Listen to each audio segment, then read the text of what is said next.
ever wanted to learn how to make some Seamoss gel that you can put inside of your Seamoss smoothies and make a pudding or what have you, make a dessert?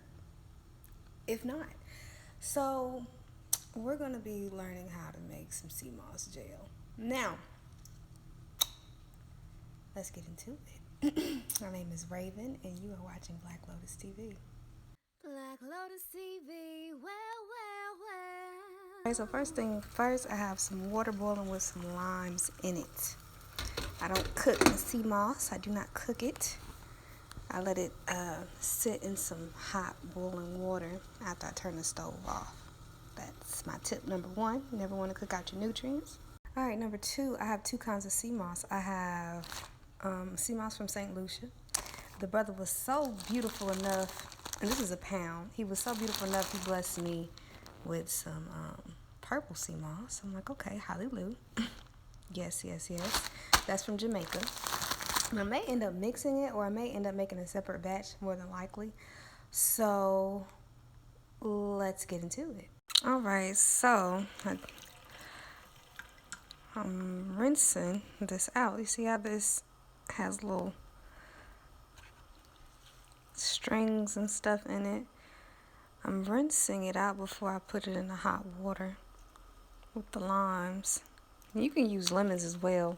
I particularly like this Seamoss from St. Lucia because it is wildcrafted and it kind of reminds me of angel hair pasta. Now, I also had got the notion that a lot of people are into the purple Seamoss, which it was surprising me that the brother sent me the purple Seamoss as well. But what's interesting, as I'm massaging this, you can see that it's stringy. It's like very stringy and small.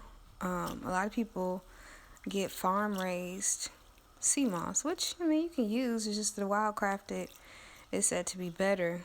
And aside from this one, there is one that Dr. Sebi approves of, which is more like flat and looks leafy. And I've had that one too, but it is very, very strong. It has a very strong sea taste to it. So just gonna rinse this, go for a second rinse after I pour this out, and we'll be back. Okay, so this is the second rinse. The water is a lot clearer actually. And the kind of water that you can use filtered water, spring water would probably be best, or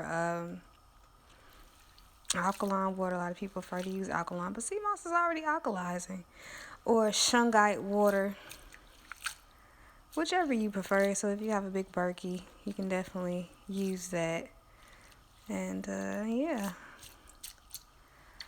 Now I'm gonna, after I pour this water out, I'm going to put this, I think it's like half of the Seamoss that I got. It's not the full pound. I'm gonna put it inside of the hot water and go from there. Let me get this out. All right, so the water is still boiling, the stove is off. Just pour this right in there like so. And just let that sit. As soon as it starts congealing. All right, so we're gonna let this sit. Make sure all of it is in there. All right, we're gonna let this sit in the lime water. And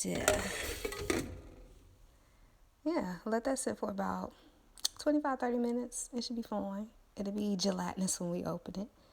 Doo. Okay, so I'm just stirring the Seamoss because you can see how it kind of gelled up. It's a little bit solid at the bottom. Once I put it in the refrigerator, it's gonna be like literally like Jello. And I'm just stirring the pot to see if I found one, the other piece of the lime. Just take that out and put it to the side, and you're done. All right, so here's the finished product. It sat in the refrigerator overnight. It's completely congealed. Look at there. Stuff and thick. There you go. Enjoy.